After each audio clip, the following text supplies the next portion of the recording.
Yeah, so I will discuss about wearables today. Let me see. Okay.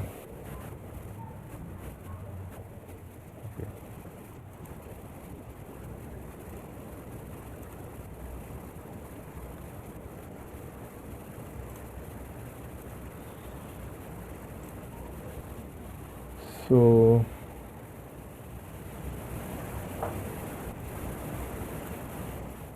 are you able to see this pop-up as well?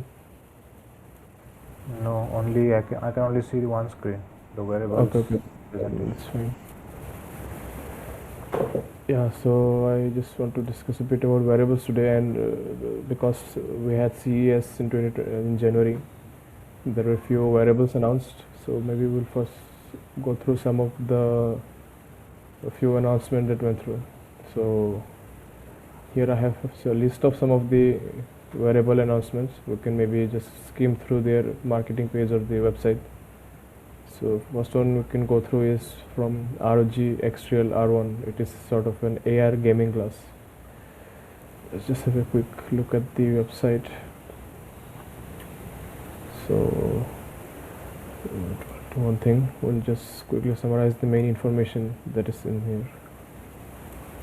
Okay.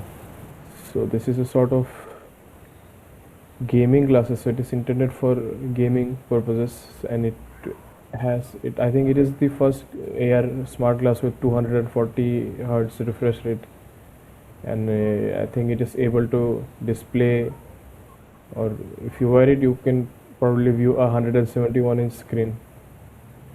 And what else? So it is compatible with all of these things, and I think it is not a standalone smart glass. It has to be plugged into something. It is, from my understanding, it is sort of like an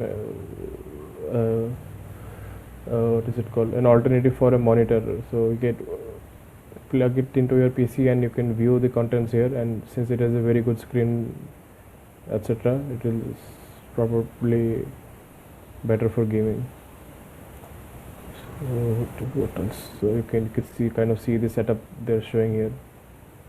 So if you wear it, you can display the output in sort of like a AR format. Okay.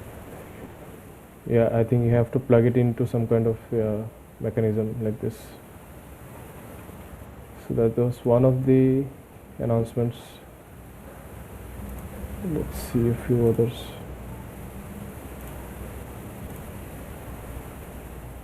Another one was from Ray Neo, or from TCL. It is another form of AR glasses. Yeah, and they have multiple AR glasses from there. So they have 3S Pro, AR, 3S, 2S, and so on. Let's see if you can highlight any main point.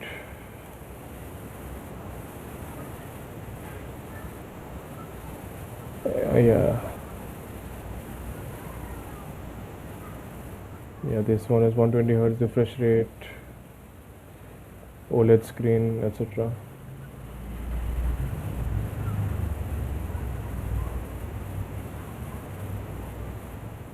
Yeah, so this is the use case here is again entertainment, gaming, portable cinema, sort of like a monitor replacement. Okay. We'll go through some more. This one is from Infinix. So Infinix also makes smartphones also, but although they don't sell much in India, I think they're slowly also starting to grow, I feel. Have a look. Yeah, one of the USP or the selling point of this Infinix glass, I think, was the fact that it has interchangeable frames. So the entire electronics of it is in the handles, I think so, and you can choose to customize the frame how you want. And again, it has similar features. So it has cameras for recording, etc. So we are not going through all of the technical details, is just to see what are the different AR glasses on offer now and by which companies. Lenovo also had a concept AI glass.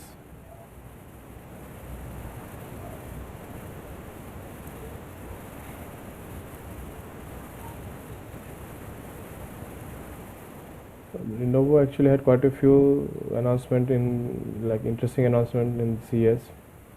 Amongst one AI glasses was one of them.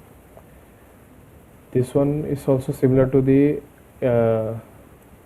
ROG one. So here it mentions it has to be wirelessly tethered to a smart device. So it by itself does not have all the computing capabilities. It has to be connected to some external device.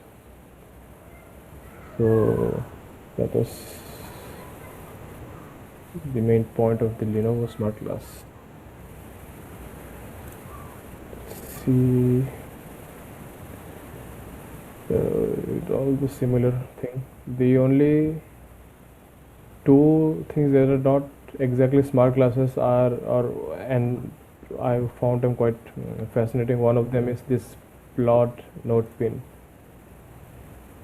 There is also a wearable, but it's not a smart glass, so it is kind of a voice recorder, a smart voice recorder. So it will you can it will basically record your conversation and convert it into notes.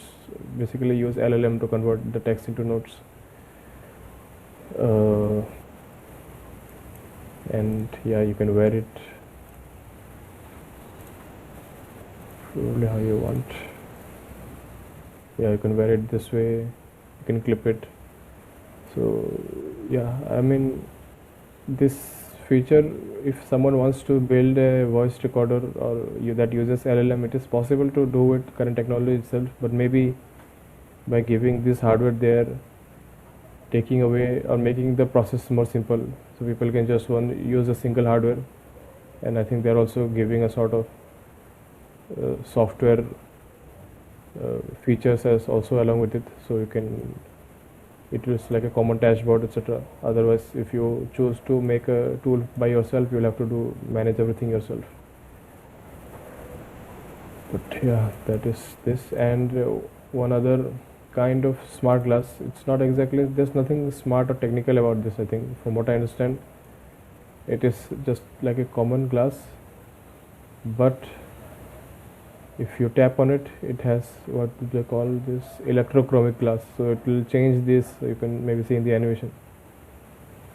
So we just saw some of the wearables that was announced in CES. So let's maybe talk about the general trend we can observe in these announcements. The first is regarding the specialization. So the devices are not general purpose yet. They all do specific things.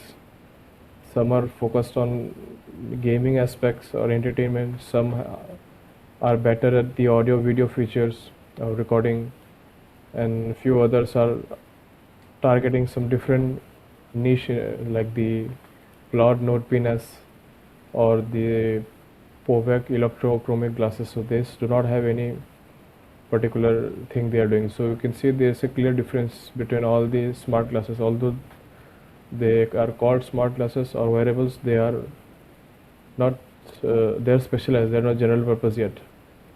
And the second trend is that most of these announcements have some form of generative AI integration now. So for tasks like live translation, visual search, summarization, etc., there are generative AI integrations. So then, when talking about wearables, there are we can broadly categorize the wearables into few categories. So one of them is the smart ring. It's one type of wearable. We have smart watches, and then smart glasses, and the others, you could say. So it includes AI pins, the kind that from the rabbit wanted to be, I think it was called rabbit, and the Human AI pin. yeah, okay, and the plot note pin that we saw. And let's just quickly discuss or go through some of the trade-offs or the differences between these kinds of different variables. Let's first start with the smart rings. Their primary strength is that they are ideal for health tracking. So it is mostly used for sleep tracking, and it is ideal for continuous health monitoring. They are also durable. They are water resistant, and even up to 5 atm. I think that is the atmospheric pressure they can handle or something. And they are simple, so you do not have any interface to interact with. You just wear the ring, and it will passively be collecting data. And that thing could also be considered its limitation or a trade-off. Since there is no screen, there is no immediate feedback, or there's no real-time data visualization. You have to use some smartphone or the other to check the data. And current smart rings have limited features. They are only best good for health tracking. They cannot do the other things like GPS tracking calls, etc. And one unique issue with smart rings is the idea of size or fitting. Every human being's finger size is different, and so the ring size has to be custom to the person. But if but that becomes quite a difficult challenge to solve for companies selling this smartphone, because they cannot make so many rings with different sizes, right? So I think Samsung had a system where if you want to buy the Galaxy ring, you have to buy a sort of a a package will be there. You will wear that ring. They will figure out your size, and based on your size, they will send you the ring. So it is not a one size fit all kind of device.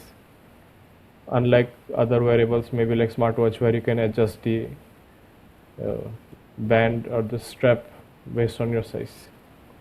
And the battery power here is quite good for smart rings. They can last 3 to 10 days easily, and they're highly comfortable because they're lightweight, etc. Smartwatches, on the other hand, they are like they have high interaction value. Because they're touchscreen, it can handle GPS, ECG calls, tracks everything. And some of the higher premium smartwatches are even medical grade, so they have a lot of advanced health tracking capabilities. But the trade-off here would be that they are intrusive. That it could be intrusive because they are constantly maybe giving you notifications. In terms of comfort, they are bulkier, so they are heavier, and maybe not so comfortable to be wearing for sleep.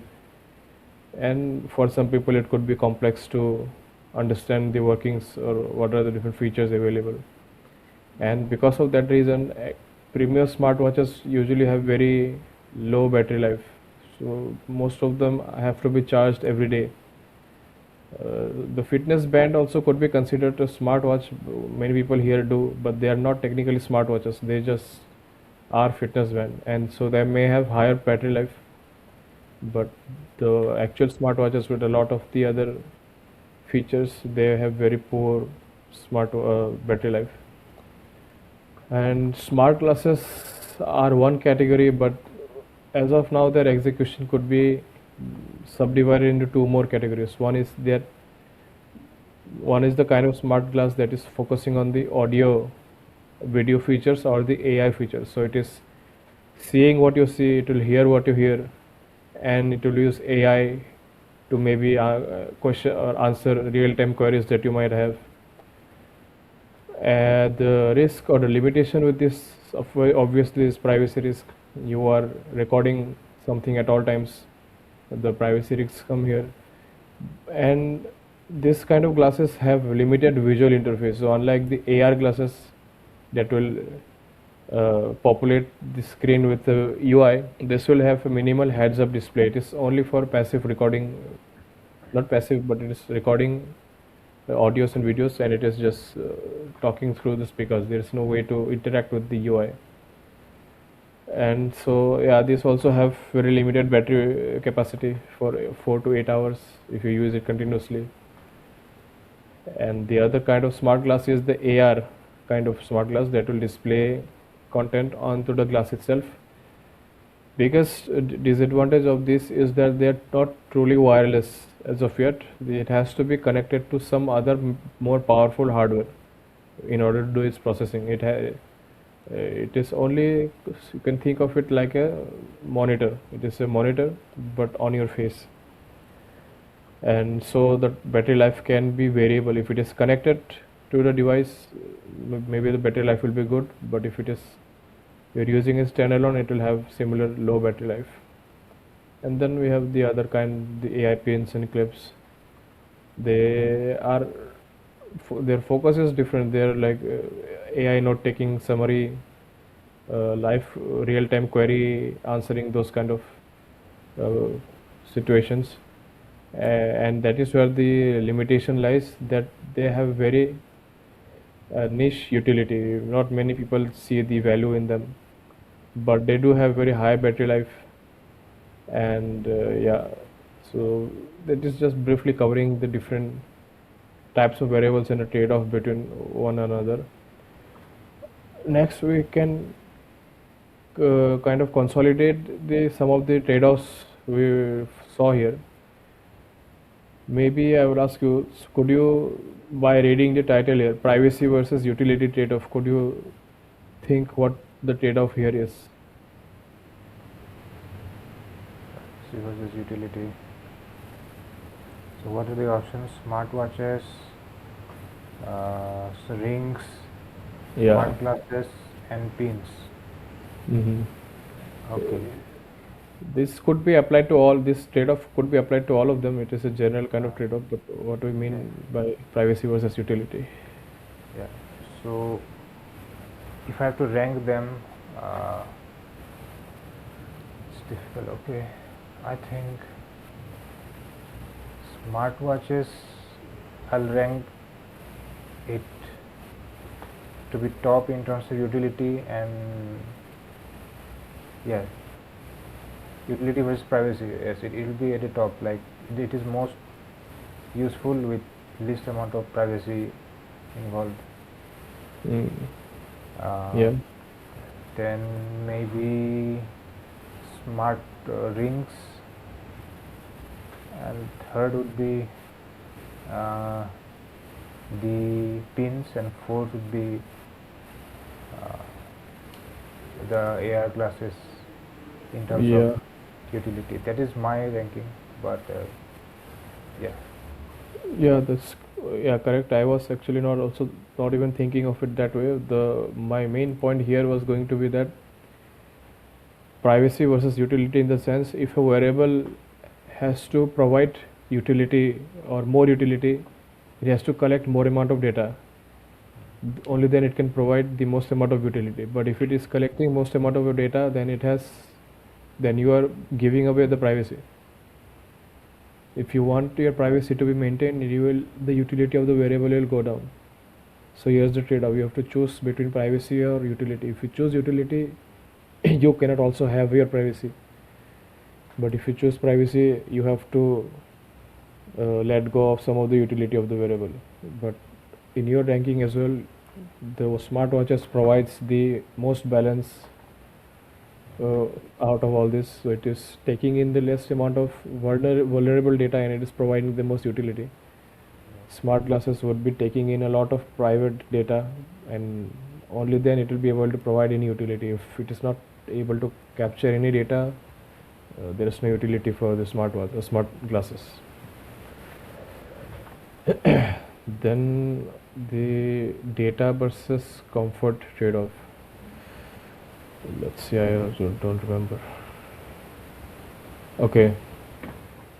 In order for a wearable to provide you the most amount of data, it will, like we already mentioned, it will have a lot of sensors, whether it be camera, video, audio, or all the other kind of health tracking sensors, and that will make the wearable bulkier or heavier, or it will not be comfortable to wear for most of the time. So there is this trade-off. If you want the most amount of tracking data about yourself or about whatever, it will not be comfortable to wear at all times. But if you want it to be comfortable, it will not give you the most amount of data that you want. So you have to choose that. And then we have the processing trade-off. If you want your wearable to be comfortable, it will be lightweight. similar to the other two trade-offs. If it is lightweight, it does not have all the processing capabilities to give you the most amount of output it can give. But if it has all the processing power, it will not be light. It will be it as of current technology, it will be somewhat difficult to, or it will be uncomfortable. So those are some of the trade-offs we can identify by just going through the different kinds of variables. You have any points here before we move on to the next point? Okay, yes, in terms of trade-off, I think I already mentioned like previously. So what I was thinking about like trade-off is that how much of the data are you willing to give away in return for some value. So that was, I think that's the main point between privacy versus utility, as per my understanding. So I put smartwatches first because it can be very useful, especially if you have a smartwatch that also has GPS and calling abilities. So that's almost the second phone that you have. And I chose this because suppose I travel, like for some occasions I travel alone, you too. So what happens by chance if you lose your phone? Like if you have a second phone, and practically carrying two rectangles is a bit cumbersome, but if you have another second phone in your wrist, so in terms of emergency you can really, it can become a lifesaver. I mean, yes, because smartphones are very useful in terms of traveling. So if you lose your smartphone, you are in trouble. So if you have a second smartphone in terms of your phone, so it can be helped. So I think it is, from that point of view, it's useful. And for most of the time, if I can turn off my GPS and other things, then the watch won't be able to collect a lot of information about me. In the same way that I turn off the GPS of my phone whenever it's not needed. So that's okay. But in terms of AR VR glasses, so I think its only utility is for entertainment purposes. I can do this, okay, at my home. If I can use it for entertainment and even for work purposes. But if I'm going for a walk outside, I'll probably not wear it, because what happens is that, as I can think about that, they can even track my eye movement. So subconsciously, suppose if I'm walking somewhere, I'm noticing certain things, they can get information about what I'm interested in, what I'm not interested in, by looking at my eye movement, where I'm focusing, where I'm not focusing. So they can get lots and lots of data from me without providing me much value. So what practically they're going to use this data is probably to serve me some ads or profile me, those kind of things. But what's the return I'm going to get? Not much value out of that thing. The only thing I'm going to get is hyper personalized ads and nothing more. And that's the least of the problems, the hyper personalized ads. But if the government can, like, they don't know how the surveillance can be. And I'm just going to not talk too much, but I'm just going to say one point. About this surveillance thing, like one thing people say very much is that I have nothing to hide, so it doesn't matter if someone is surveilling me. So the thing is that, first of all, what's right or wrong, you do not know. Like, if whoever is in power, whichever government is in power, they can define what's right and wrong. And then if you have their data, they can, like, if they are not pleased with it, they can do anything they want. The recent point is about in US, this things happening with ICE. They're like taking immigrants and out of those kind of things. So it's all about data. They are collecting data through social media, through all those things about your personal history and so on. So those are the kind of things people can do with data. So yeah, I don't have anything to add to that point, so we'll move to the next point regarding contextual AI. Maybe could you guess, or if you already know, do you know what contextual AI here is? I haven't heard of contextual AI, so I don't have much information about this. Okay, what contextual AI is designed for, it is to solve the fundamental limitation of the current form of generative AI. In some ways, you can also think of contextual AI as being similar to the World Foundation models or what they're doing, but somewhat different. So if you look at the definition, it says that it is contextual AI is defined as the integration of egocentric perception with generative AI to create a personal context. Egocentric perception, just fancy term to say the my the information from my point of view. So what I see, what I hear, those are called egocentric perception. So this generative AI, like it is trained on, like we know it is trained on vast public data set, so it has all the general knowledge, but it does not have the information about me. It lacks all the personal nuance. In order to have truly like an AI assistant sort of AI, it needs to be able to answer question about me. So if I'm wearing an AR glass and I want it to be like an assistant to me, if I ask it, where did I leave my keys, or what movie did I watch last time I was here, the LLM does not have that information. So we have to have a separate kind of AI that is capturing these kinds of information and creating a personal context around me. So when I ask it personal context or personal questions about me, it should have the answer. So this kind of system, which is creating a representation of the user's experience, is what is being called as contextual AI. So that whenever the AI user will ask a question, it will combine the powers or the powers of the LLMs with the personal context it has built about me so far. So you can take a look at how it works. So for questions of where am I, so to know my surroundings, my physical surroundings, it has to have cameras, and it uses similar technology that we talked about for robot vacuums. So it will use SLAM, simultaneous localization and mapping, and visual inertial autometry. I'm not exactly sure what these are, but basically these are technologies to create a 3D map of the user's environment. So the AI is aware of your physical reality. Then when talking about what do I see, just like you talked about eye tracking, so it will use eye track, it will use video oculography, it will determine your user gaze. So where are you looking at, what are you paying attention to. So it uses different kinds of cameras. For what do you hear, it has different there are different technologies like voice activity detection, automatic speech recognition. It will transcribe everything you say, and it will basically have a history of whatever you have talked about and what are you interacting with. So through your hand tracking, object recognition, so it will use models like segment anything and many others. So it will also identify things you interact with, you have manipulated.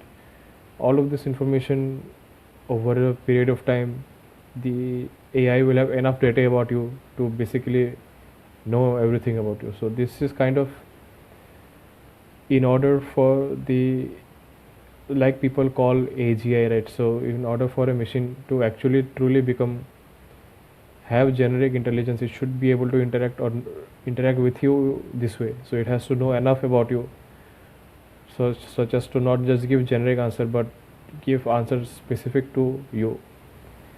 And basically this entire thing is data collection about you. And I don't know in technical point of view if contextual AI is a different set of architecture or it is still transformers or whatever LLMs are using, but the way they are going to be used is different. And in this scenario, that application of AI is being called as contextual AI.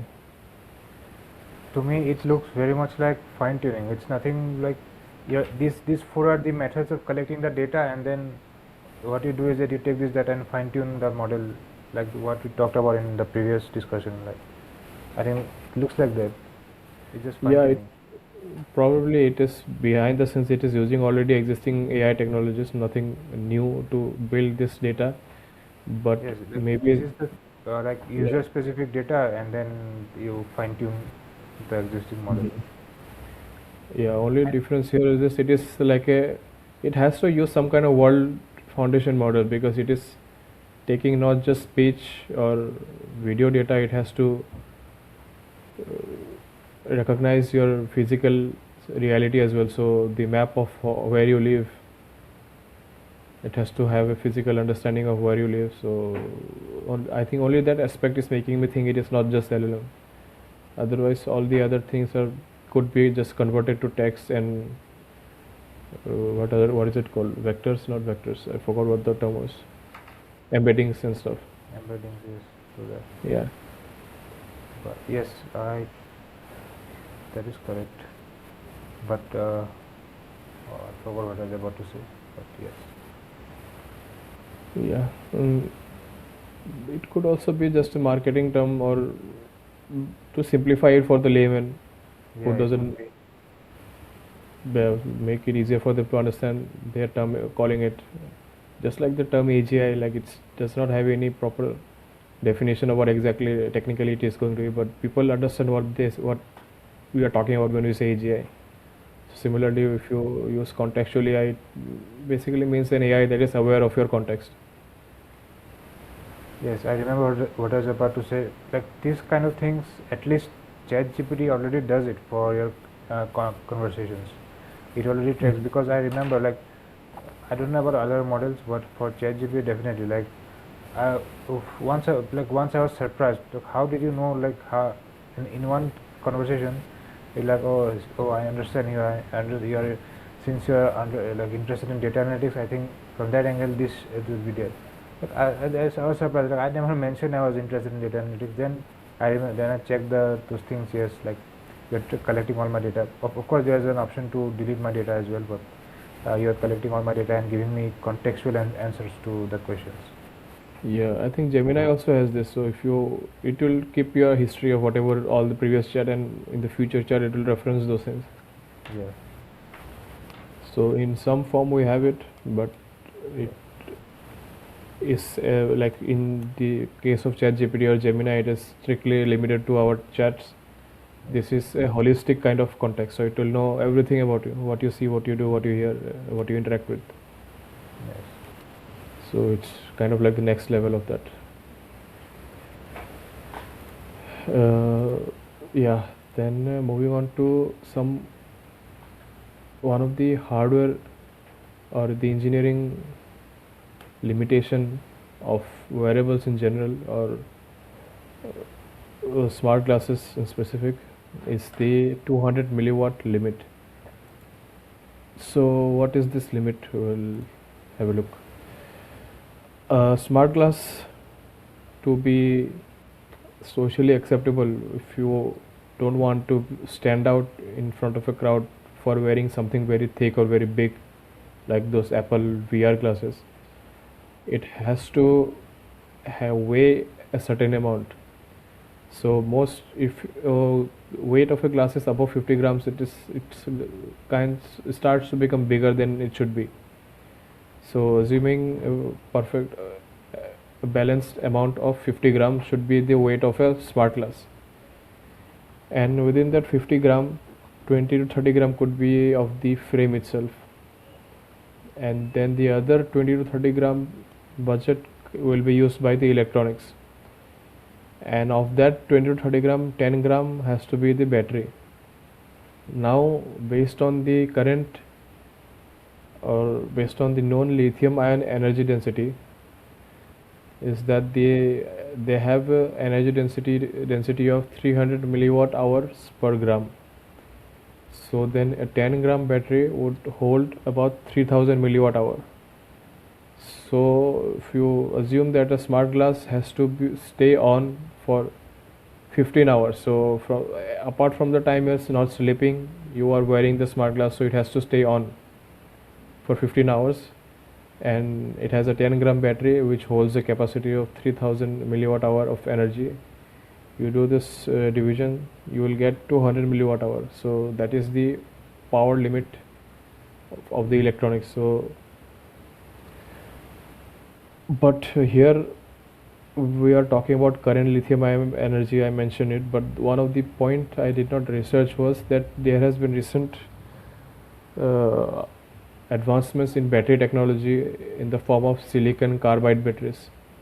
So I'm not sure if you've heard of them or not, but many smartphones, specifically Chinese Android smartphones, are coming with this silicon carbide batteries, and they have, for example, like 2-3 days back, Realme announced a smartphone that has 10,000 milliamp hour battery inside.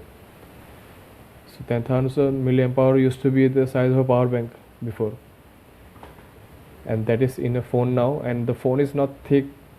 It's not thick. It is a normal size phone. So whatever, basically, silicon carbide batteries are capable of storing more energy in a particular area. So they are more energy dense. So with this advancement, maybe this limit will improve. But considering this does not exist, 200 milliwatt is the capacity that all the electronics have to use. Now, what is the limitation for this point? So the data, the information that I got from the paper, they are analyzing using the Meta's Aria Gen 2 smart glass. In that particular smart glass, there are over 100 distinct components. Some of them consume more power, but majority of the components consume about the same amount of power, which means that because the power usage among the electronic components is spread out, so even if one component goes through a lot of innovations or advancement in terms of efficiency, it will not affect much to the rest of the components. The rest of the component will still be consuming a lot of the remaining electricity or the power. So in order for the entire energy consumption to come down, all of the 100 or so components at the same time have to go through technical advancements such that they all become efficient. It's not enough for just few components to become efficient, because at the end of the day, all of them are extracting almost the same amount of power. So that is where the engineering nightmare lies. So currently that limit still exists, and as long as we don't see advancements in material science, battery science, or the advancements of the components itself, probably this limit might still remain. Yeah, do you have anything to say in this point? Yeah, about battery technologies, I also remember that I don't know if it was announced in CES or not, but there's another kind of battery called solid state batteries. So that was also announced recently in early January, and the first use case was on a bike, and Yeah. it was on a bike, and like I don't remember the numbers exactly, but it also had a very high energy density compared to the regular lithium ion batteries. So, but I don't know if they're they will be used in smartphones or not. I'm not sure. So I only remember that thing. Yeah, I've also heard of this, but I've also not researched about it. I think the battery technology could be different, so that it doesn't make them usable for smartphones, maybe. But yeah, we'll have to research more on that point. Yes. Yeah. Then moving to the next point regarding wearables as fashion. So wearables as a technology are at an interesting point, because most other technological device people don't consider fashion along with them, but since wearables are also sort of an accessory, a fashion accessory, people will prioritize the appearance or the design of it more than other technology. So in also one of the surveys, it was found that if when people were asked for the priorities for their wearable technology, what would they choose? The top two choices were appearance and design, even before the actual functional utility of their device, specifically more for smart rings and smart glasses. Since smart glass is going to be on your face, it cannot look like a tech demo. It has to have, it has to be fashionable at least a little bit. So maybe this is why companies are moving towards a design first principle. So they are also prioritizing the aesthetics of how they look over just the raw technical specification. So that one of the big example of that is the uh, collaboration between Ray-Ban and Meta. So since the beginning, I think all the Meta glasses have been in collaboration with Ray-Ban. Yeah, and also another form by which they are making it more appealing is by providing customization and modularity. So I talked about Infinix, they are providing swappable frames, so you can change the look and design of the frame. In terms of the bond, there's one smart ring called bond ring, where you have where the shell is interchangeable. So the underlying layer will be the hardware layer or the electronics, or on top of it you can change the shell, so how it looks as a ring it will be different. So that brings the fashion aspect of it. And the plot note pin that we saw, it is a rather good looking device, or like it's a minimal device. If you wear it as a sort of necklace or something, it is still, it has some fashionable utility. And so that is why I think we will see more and more strategic partnership between these tech companies and fashion companies, because people interested in fashion will then, this will create a sort of a bridge between people who are looking at fashion, they will be moved towards this kind of tech, and people who are only looking at tech will have a chance to look at this kind of fashion companies as well. So probably right now the most notable partnership is between Ray-Ban and Meta. I have not researched any other such partnerships yet, but maybe they exist, or maybe there will be more in the future. Anything here in this point? No, as far as technology or the fashion is concerned, I don't have much to say, but yes, I understand the logic that since they are fashionable, so those collaborations make sense. Yeah, that's all.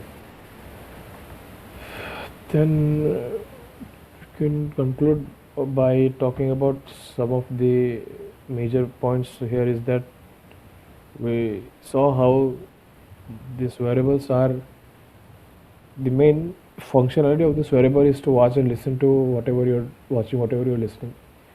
But are we as a society ready to accept such a technology? So before I go through the points I have, what do you think about this?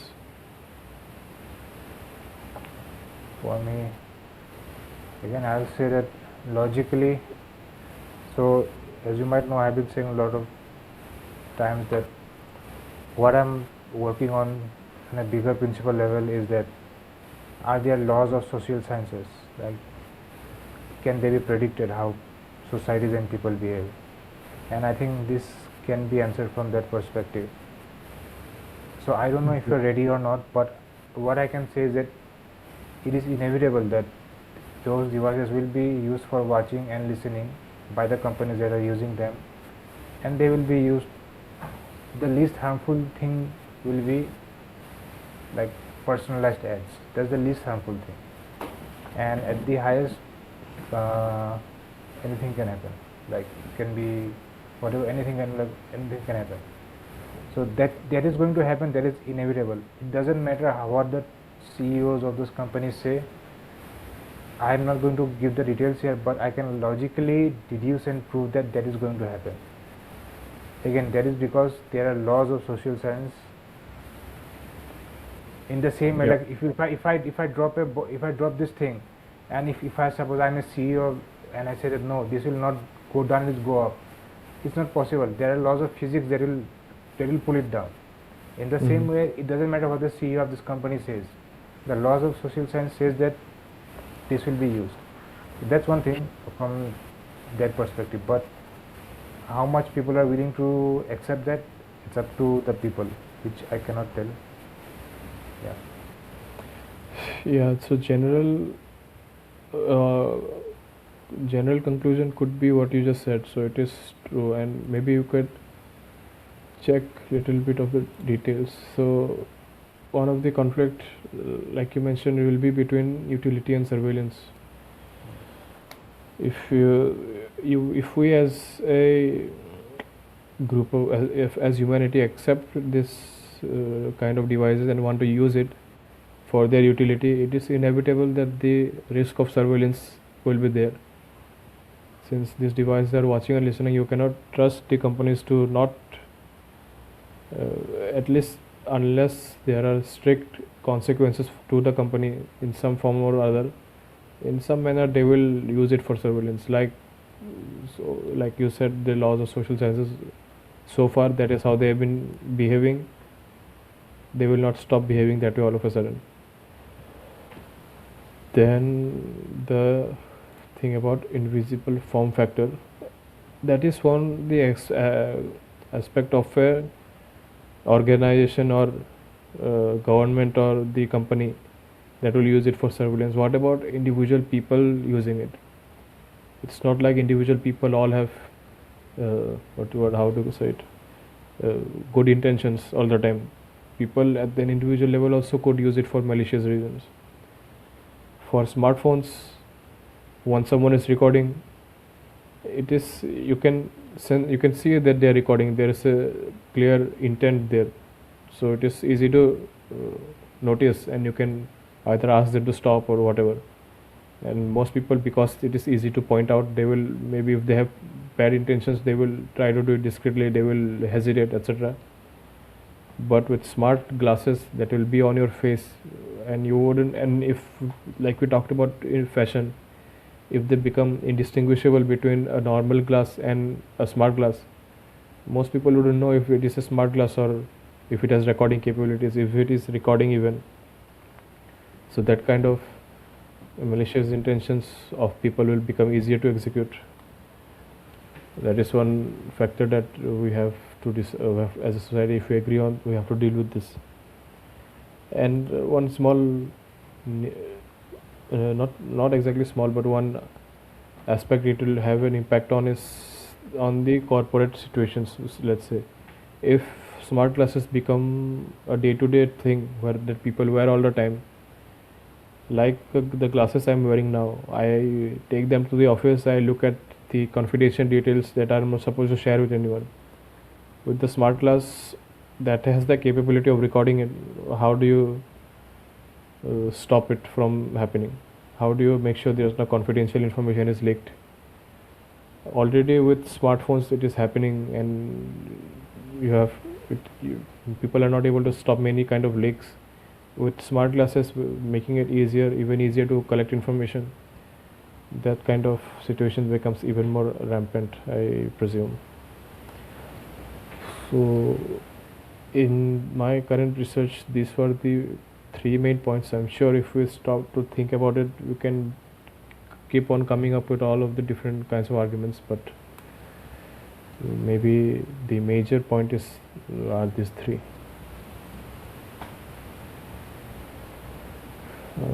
That is all I have. Okay, so yes, towards the end, about that point about the consequences of watching and listening. Yeah, I only thought it from two perspectives, like from a corporate perspective and corporate perspective, from a business perspective, and from the state or like a government perspective. But again, it can also be. I haven't thought about it from an individual's perspective, how it could be exploited. But you mentioned it, so that was something which I wasn't thinking about. That's one Yeah. thing. And I also remember about the wearables. I think I read somewhere that in 2026, OpenAI is planning to launch their first hardware device, which is most probably going to be a pin, that kind of pin, wearable pin. Okay. Yeah, I heard about this, and if I'm Not wrong. Probably even Apple are working on this. I'm not sure, but I have to look at this.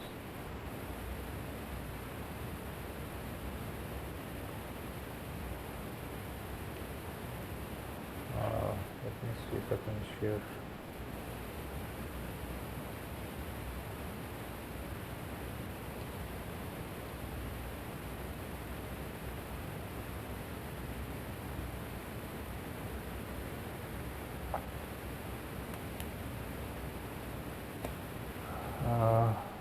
According to the information, Apple is working on an equipped AI pin. I think they are probably working on a pin. I'm quite curious actually. Why are they, or why are most tech companies now moving to this form of device? Do they see any potential or any market for this? I'm not sure what the business Yes. mindset behind it is. Yeah, since you talked about this, I was about to mention, because you all talked about all the different kinds of AR glasses coming up, but I just recently heard a news that Meta is closing down or massively downsizing its reality labs, which is the AR and VR labs. Let me just look into this. Yeah, I also read. I think So that's yeah. what's actually happening here. So that's the thing that even I'm trying to figure out, and as a business analyst kind of thing that needs to be addressed. Let me ask. I think the smart glass or AR VR headsets as a whole did not take off the way the companies expected. So the initial investment was quite high, but the returns on that, uh, yeah. Actually, I was watching a recent video from MKBHD, and it was about something else, but there was this point he mentioned about tech enthusiasts versus the common consumers. So this kind of AI pins and even AR VR glasses and so on are more appealing to the tech enthusiasts. So, but they do not make up the mass market. People at the who are the common consumers do not consider buying this kind of devices. They do not see the utility. So maybe that is why they are not able to become mass market devices. And I don't know if they will ever have the potential to become mass market. Could remain forever tech enthusiast device. Yes, because back in 2013, Google already had one Google Glasses, which didn't take off. Then again, there's this metaverse prior to the AI hype. There was this metaverse hype. Again, it didn't take off. Means got the mainstream attention, and yeah. I feel like what happens, some companies they started with the glasses and they failed, so they gave up. But then they're seeing other companies they are still going on. Then they think, oh, it did not work for us. Why are they still continuing? Then maybe they wonder if in case in the future it works and we are not in the market, we will be at a loss. Maybe we should keep doing something. And since they have the budget to experiment, they are still doing that. But I don't know any company that is bullish regarding this. All of them treat it as a tech demo only mostly. Yes, and now you can also understand from a CEO's perspective how strategic thinkers they have to be. Like, should he invest it or should he not invest it? If you decide not to invest it, and if it turns out that it is a big thing, then people will laugh at you. In history, will go down as the stupid CEO. On the other hand, if you do decide to pursue it and it doesn't happen, again people will laugh at you. Again, in the history, will go down as the stupid CEO. So this is what like hard top management level jobs are. In one sense, it looks like you are not doing anything. You're just roaming around all day, not doing nothing. But you have to think about such high stakes thing, and yeah, those kind of things. Like, I think that justifies why CEOs are paid what they are. Yeah. Okay, let's look at this news.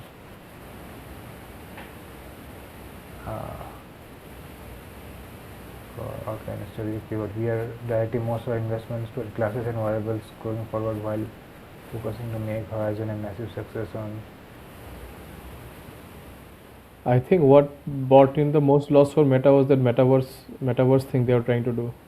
Yes, I think it's metaverse is it was a bit of a different concept than AI, simply AI and VR classes. So it I yes, I can't fully understand what it is, but it was mostly what it's trying to do is create a complete virtual world where people will do meetings and everything, like it will be a whole virtual office kind of thing.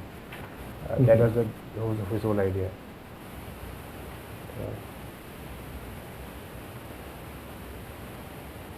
And okay, let me look at some other news.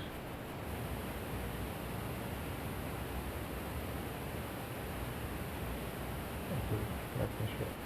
But one comment that I found on subreddit, I don't remember which it was, but that perspective I found interesting. I'll share about that later on. But let me show this news about. I want to know more about what is happening at Reality Labs. Okay. Because he said something, I don't remember exactly what he said. Meta is laying, okay.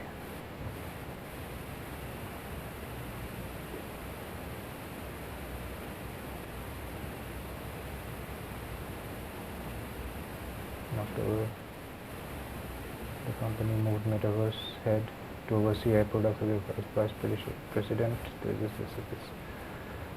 I can't find the exact news, but what it was saying is that it's laying off a lot of people from Reality Labs and focusing more on AI and putting more of the investments on AI. That's what they're trying to do. And most of the devices, even the AR VR devices, like they are rebranding it as AI glasses and those kind of things. They are not focusing on the metaverse narrative right now. They're mostly, even the hardware, they're mostly putting on this AI point of view. And yes, okay, that was it. But talking about that comment that I found, so what he was trying to say is that most of the AI adoption happened because some technologies were adopted because they were very natural to use. It's like it had very less friction. For example, you use social media, it has very less friction. AI is also it has very less friction, and it has multiple use cases. Those are the kind of things. But glasses are only used in very specific cases. Like entertainment is fine, but then again it has outside of it, for the as you mentioned, for the general people outside of it, it doesn't have a lot of use cases, unlike smartphones. So even if you're not a tech enthusiast, at this moment in time you need to have a smartphone, otherwise it's going to be practically impossible. But you can do without smart glasses. Yeah. So it could, yes, as you have mentioned, it could probably end up like being like whatever PlayStation and Xbox are. Like they are very good things, but they have very limited use cases and a limited audience. Not everybody has a PlayStation or an Xbox. Yeah, that's going to happen. But then again, so as I was saying about the thing about the laws. So what I was trying to say is that our societies, or at least the Western societies where those companies are they are capitalist societies, and there you do not have an option to do anything but to find a way to find more and more revenue. So it is up to them to come up with, even if, okay, so most of the technologies are not bad, they are good, and they are genuinely good in certain use cases. But if you just use it for those use cases, you won't generate as much revenue as you want. But to please the people, please the investors, or the investors in your company as a CEO or as a founder of that company, you have to justify those people by showing that your technology, your company can serve lots and lots of people. So you'll come up with silly use cases, even if you do not want to. So that's what's happening. I'm not saying it's not it's happening only on Meta for the AR VR glasses. It's happening in AI as well. So AI definitely is useful for a lot of things, but then you're trying to push AI everywhere. It doesn't make sense. You don't need AI for those kind of things. But in some ways, even the CEOs of those AI startups are helpless. They have to do this. Otherwise, they will not be perceived by the investors. That's what I'm saying, that the law of social change. What I'm trying to say is that sometimes it's not about your greed or anything. You operate in an environment, you have to do this. Like, for example, when you, even in my case, like, suppose you apply for a job, so it's not about me being dishonest or me being anything. But in reality, if I have to survive, if I have to earn money, I have to say things to the interviewer that he or she wants to hear, even if I personally do not believe it. So in some ways, I am predictable by the law of the society that I live in, because I have to act certain way. Otherwise, my survival is at stake. So it's the same. That's what I mean by law. It's like, by law, it means that you do not have much of a choice in there. The structure will push you down a certain path, and you do not have that any choice. That's why I'm comparing it. I term it as law, because it's more like physics. Like, when you drop something, that object, if you drop a stone, that stone doesn't have much of a choice but to go down. So that's what I'm saying, or what it means. Yes. Nothing more with it. So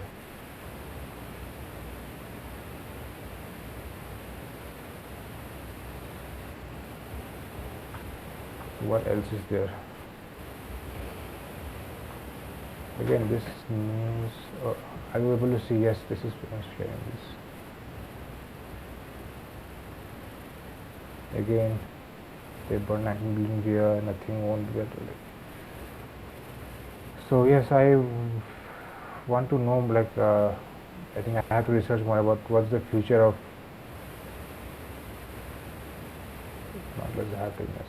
matching. Like, these are the kind of statements that I'm saying. Like, as a CEO, if you are building glasses, you have to speak such kind of things, like to hype up your product. Like, if Mark Zuckerberg says that smart glasses are very nice, but it's probably good only for playing games and like watching a movie in AR, or like doing productive, but it's not very good for real life. If you say like this, then what will investors think? Like, I mean, it is real use cases, so there's no point. But if you have to say that, what he's saying is, like, the future without smart glasses is hard to imagine. Like, he is saying that it is going to be inevitable for people. Those are the kind of hype up he has to do.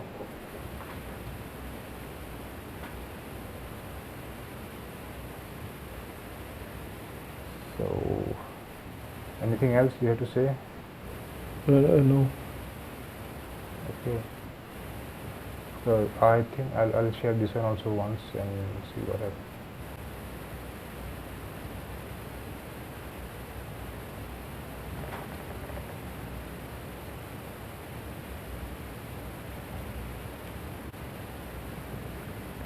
Apple is, yeah, as I've said, they are also trying to make these AI pins with dual cameras. But yes, people will have these kinds of opinions, like forward. Yeah. So what are the opinions I want to see? Yeah, people just don't want this kind of devices. Yeah. This engage lost the plot, because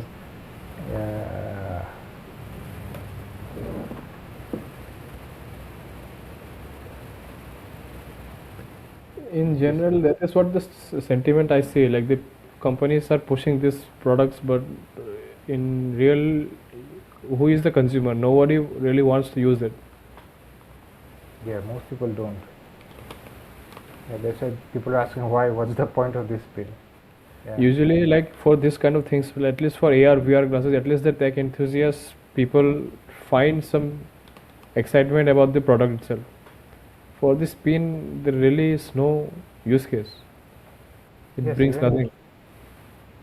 exactly. Like smartphone can already do like okay, even a smart watch can do this if you Yeah. really want to see. Even a smartwatch can do this. Like why? Like for the rabbit thing, human, whatever it was, Yes. at the end, people were able to extract the APK and just run that software in the smartphone. Yeah. So there was no need for any separate hardware, and also they sell it as being minimalist. So you are Yeah, not that's another thing. using your smartphone as much. But I don't buy that argument. Yes, actually, that reminded me of something that I was about to say at the very beginning. Like, there's this whole trend of retro tech happening that I found over the last 2 years. So this thing, like in 2024, like the human AI pin and the rabbit was are two different things. Rabbit was the orange thing.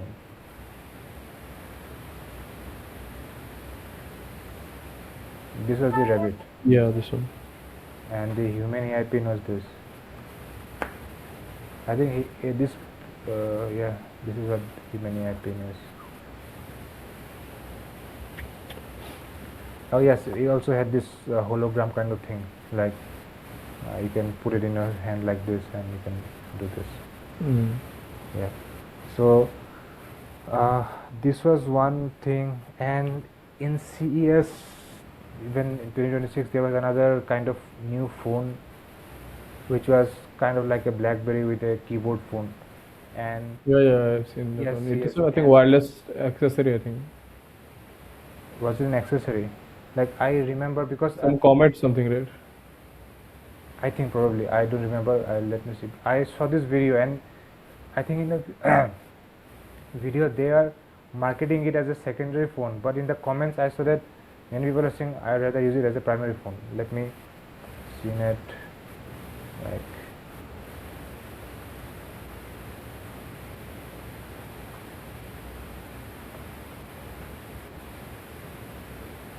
I think this is probably the phone. This is the Clicks communicator, and it's I don't know which was the.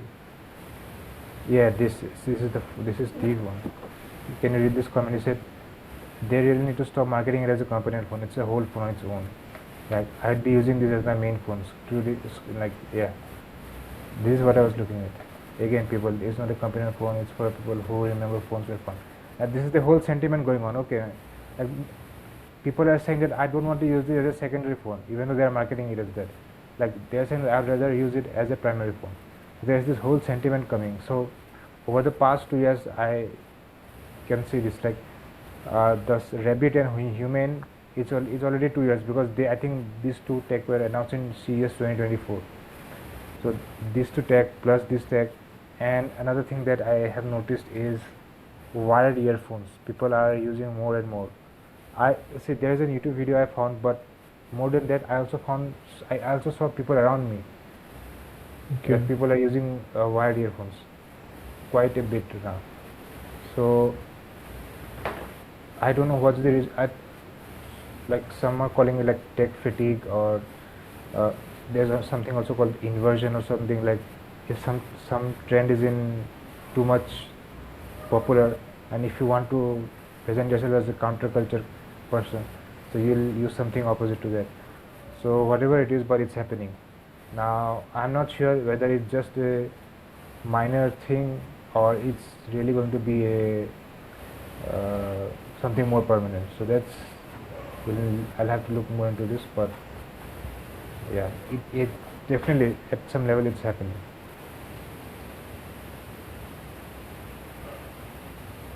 So what is this phone anyways? Let's see.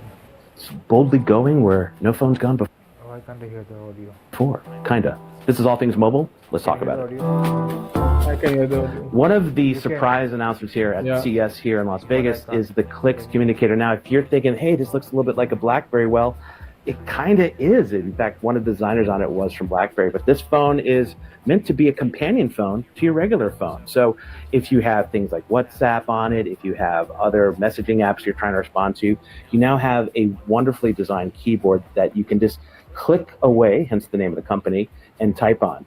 But this phone's actually an Android phone. It runs Android. These like phones with keyboards are coming back.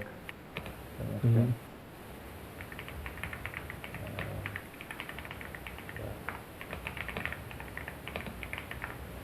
So anything else? No, that's it. I think I don't have anything else. Okay, so I think I can end this one. We'll get started.